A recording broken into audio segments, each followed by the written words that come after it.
Welcome to the Nation ASEAN Plus. I'm Jessie CHAHAL at Wisma Bernama in Kuala Lumpur, the home of Malaysia's national news agency. We take a look at the stories that made the week with some insightful perspectives from across this dynamic and diverse region. We've seen some significant developments within the ASEAN bloc this week, and let's start here with Malaysia. We begin with Malaysia's big story this week, and that is the Russian President Vladimir Putin met with the King of Malaysia, His Majesty Sultan Ibrahim, on Wednesday in Kremlin. The monarch is on a state visit to Russia, the first since 1967, when Malaysia established diplomatic relations with the former Soviet Union. Sultan Ibrahim describes Russia as a trusted and important partner. The two leaders discussed the further development of bilateral relations as well as international and regional matters.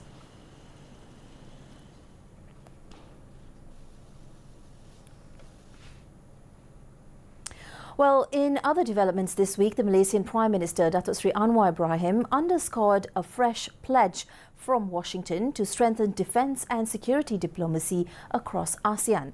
The assurance came during a courtesy call by Perdana Putra by the Admiral Samuel J. Paparo, the commander of the US Indo-Pacific Command.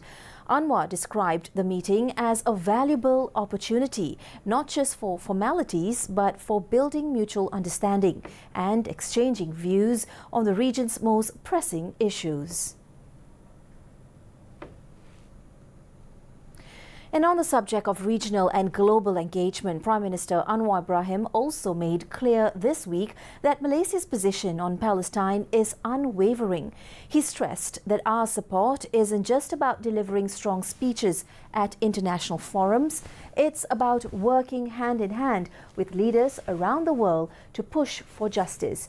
In a Facebook post, Anwar revealed he had spoken by phone with Iran's President Masoud Pezeshkian on Wednesday. During that call, the Iranian leader expressed gratitude for Malaysia's firm stand on Gaza and encouraged Malaysia to continue leading diplomatic efforts to oppose what he described as ongoing atrocities and acts of genocide in Palestine. And looking ahead, ASEAN is set to take a major step towards greater energy integration. The Deputy Prime Minister, Datuk Seri Fadillah Yusof, says member states will sign a Memorandum of Understanding this October to bring the long-discussed ASEAN power grid to life. The agreement will lay out a roadmap covering harmonized standards, shared regulations, and a workable business model for cross-border electricity exchange. Well, if you're wondering what the ASEAN power grid actually means, think of it like connecting our country's electricity networks so power can flow across borders. And when one nation produces more energy than it needs, that surplus can be sent to another nation that's running short. So by theory, this makes the whole region more stable, efficient, and of course, sustainable.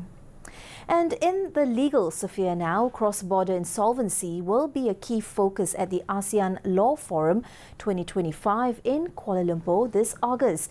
Minister Azalina Othman Said says it offers businesses a way to resolve disputes without lengthy court battles. The forum will also tackle wider regional issues.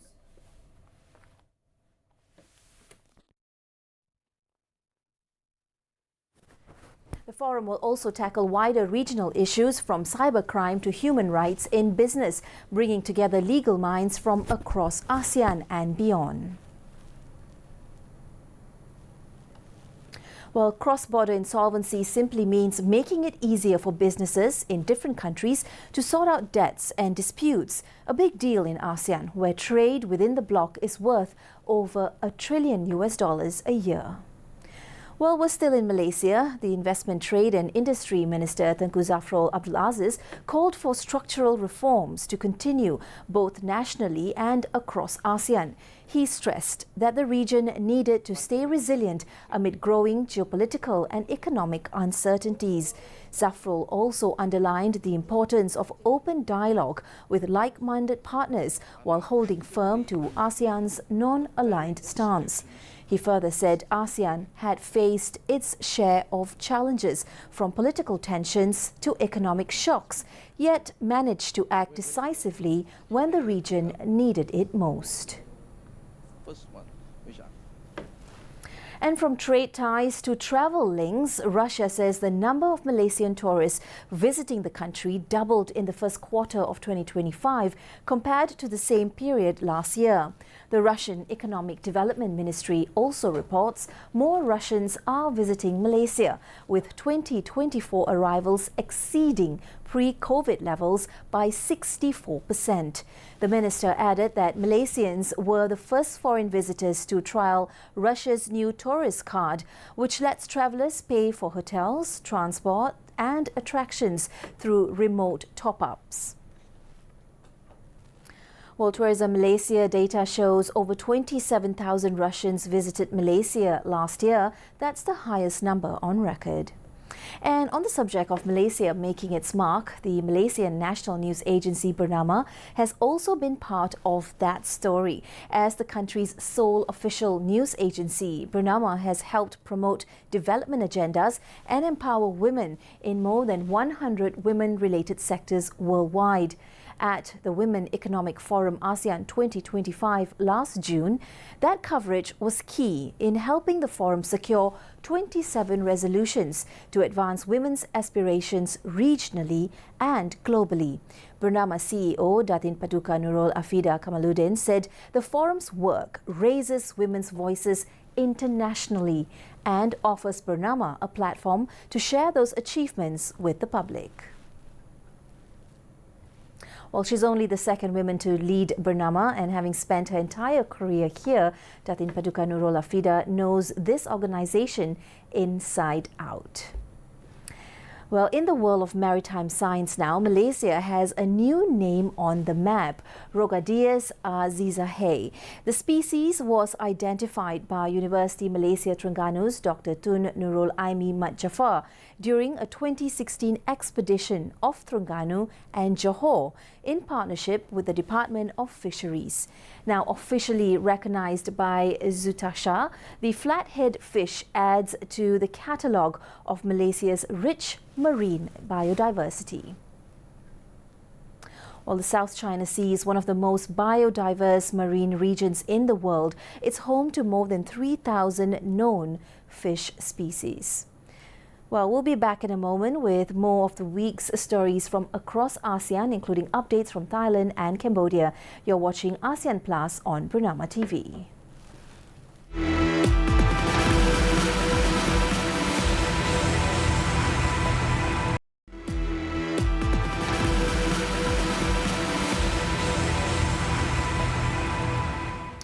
We continue with updates from Thailand and Cambodia. Both countries have agreed on a full ceasefire, no weapons fire, no unprovoked attacks and no troop build-up along the border.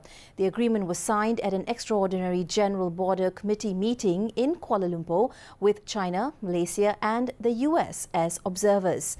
An interim ASEAN monitoring team of defense attaches will be stationed in both countries to ensure compliance.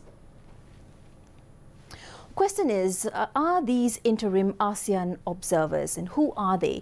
They aren't diplomats, they are military attaches stationed in each country, conducting daily inspections of the border area, reporting any ceasefire violations. They directly liaise with local commanders, and their goal is to keep things calm.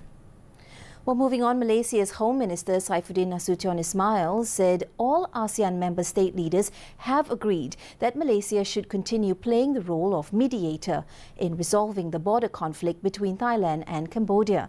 He said Malaysia's Prime Minister Dato Sri Anwar Ibrahim had contacted all ASEAN leaders before receiving a courtesy call from the Thai and Cambodian delegations in Kuala Lumpur for the Extraordinary General Border Committee meeting at the Malaysian Armed Forces Wisma Perwira.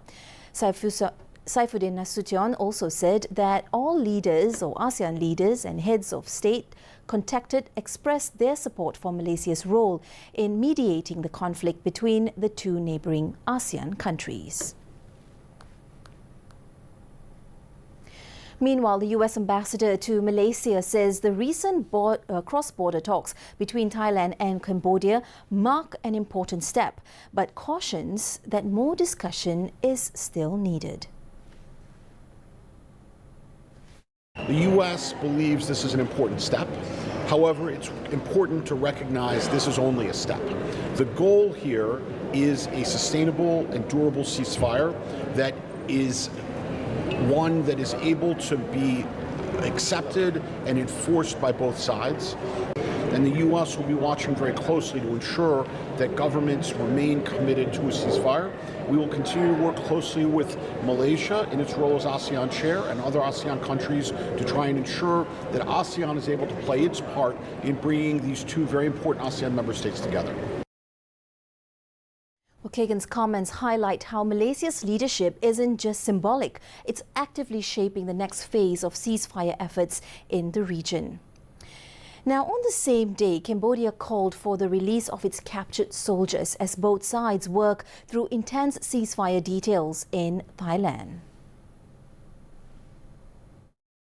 Both sides remain committed to implementing the common understanding reached at the special meeting on 28 July 2025, including the ceasefire and formation of ASEAN Observer Team led by Malaysia to verify and ensure its implementation. In this spirit, Cambodia hopes that Thailand will immediately release and return the 18 captured Cambodian soldiers.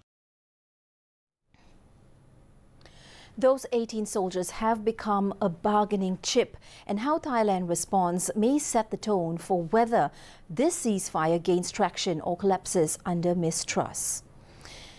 Now, in recent clashes along the Thailand-Cambodia border that have hit Thai border towns hard, especially in Sisaket province, Kantaralak district, one of the most sensitive points along the frontier. Although a ceasefire is in place, the uncertainty has emptied markets and slowed trade, with once busy night stalls now quiet. Thailand's finance ministry says the conflict has already cost over 10 billion baht, not counting losses from cross-border commerce that once kept the local economy alive. Now, the Thailand-Cambodia border clashes, though paused at this moment in time, are still taking a toll far from the front lines. In Thailand's SURIN province, famed as the land of elephants, elephants and the tourism industry that depend on them are bearing the brunt of the unrest, sensitive to sound and vibration. These animals were distressed by weeks of artillery fire and the rumble of military vehicles. SURIN has for generations built its identity around these gentle giants. Elephant camps, riding trails and cultural performances once drew visitors from around the world, sustaining thousands of local families. But now, with the area deemed unstable, the tourists are gone and livelihoods are hanging in the balance. And so it's not just about economics. For many in SURIN, elephants are family, passed down through generations, woven into the province's history and its pride. The loss of tourism is more than just a setback or a business setback. It's a blow to a way of life, one that locals fear may be harder to rebuild the longer the uncertainty drags on. And in brief, Thailand is waking up to a new 19% tariff on its exports to the United States. That's part of President Donald Trump's latest trade overhaul. At Bangkok's port, the cranes keep moving, but the math has changed. The new rate is nearly half the originally planned 36%, yet still bites into an economy where 18% of exports head to the U.S. These exports are worth 2.2% of Thailand's GDP. And Thailand's GDP in 2024 was approximately $526.4 billion. That's US dollars, of course. 2.2% of that equates to roughly 11.6 billion. Now, when you look at that, that's a significant chunk when it comes to trade-related losses. Well, here's a quick look at everyday business in Cambodia. People are buying more local products and avoiding Thai goods after the recent border clashes. In Phnom Penh, local coffee shops have customers, while Thai chains are seeing fewer. Thai brands with more than 180 gas stations, 250 cafes and 100 convenience stores are all apparently seeing business drop. Well, we spoke to a few retailers. What they want to do is to adjust and push more homegrown products, or at least that's the plan for now. Still to come, more on what's happening in ASEAN. This is the Nation ASEAN Plus on Bernama TV.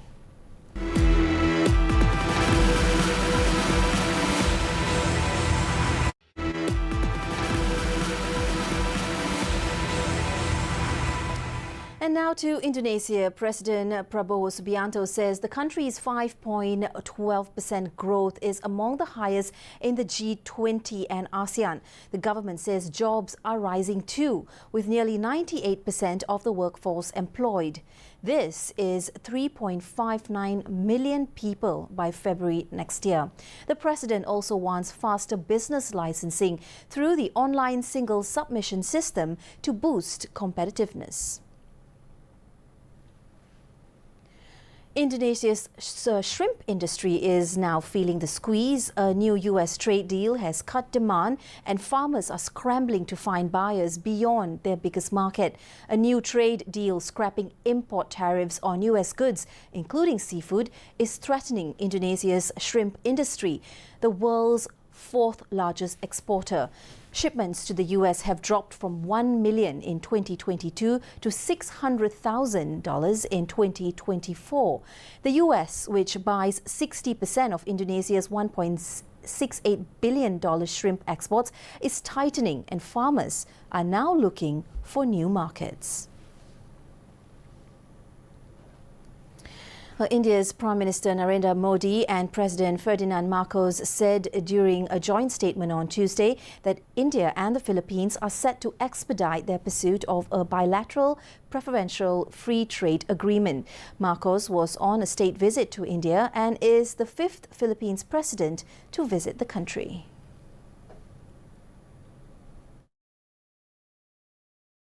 The economic sphere has been a steady engine driving our ties for 7+ decades. True to our strategic partnership, Prime Minister Modi and I have charged our economic teams to shepherd our commerce, now at the $3.3 billion in the last year, towards a continued upward trajectory and expanded baskets of goods. To this end, we have decided to expedite the work that we are doing to forge a bilateral preferential trade agreement.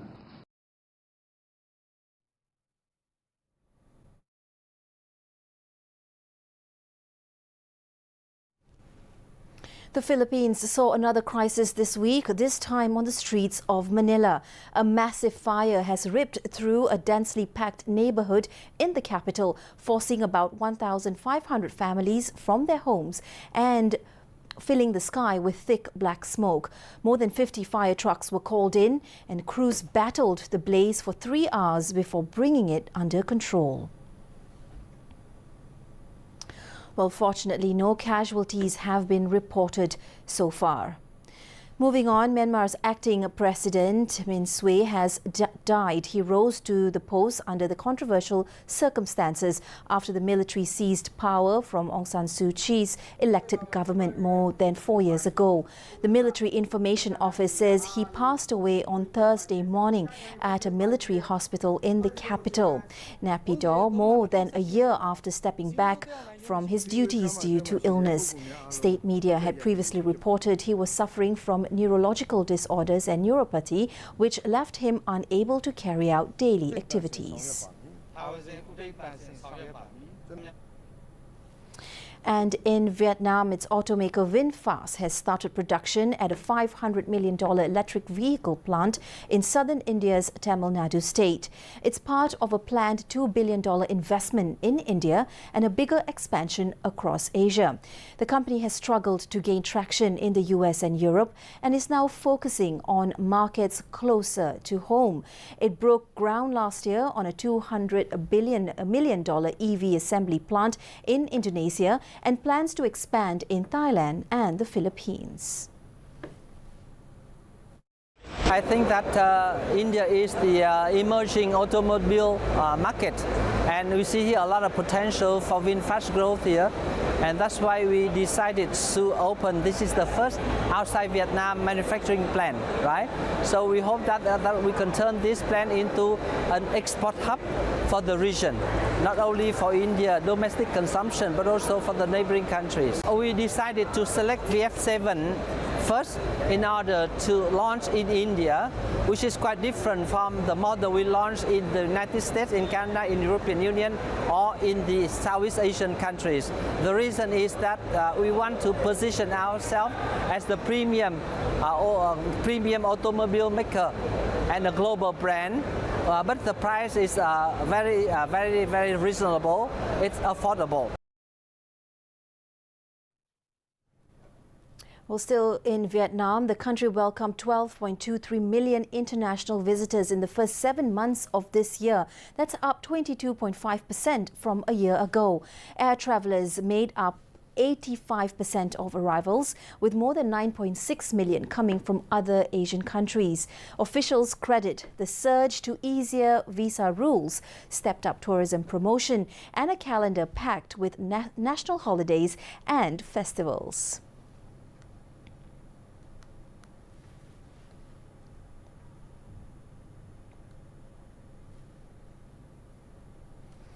Well, this has been your weekly roundup of ASEAN news. For more updates on ASEAN developments, do visit the ASEAN page on bernama.com. I'm Jessie CHAHAL. This has been the Nation ASEAN Plus. Enjoy the weekend.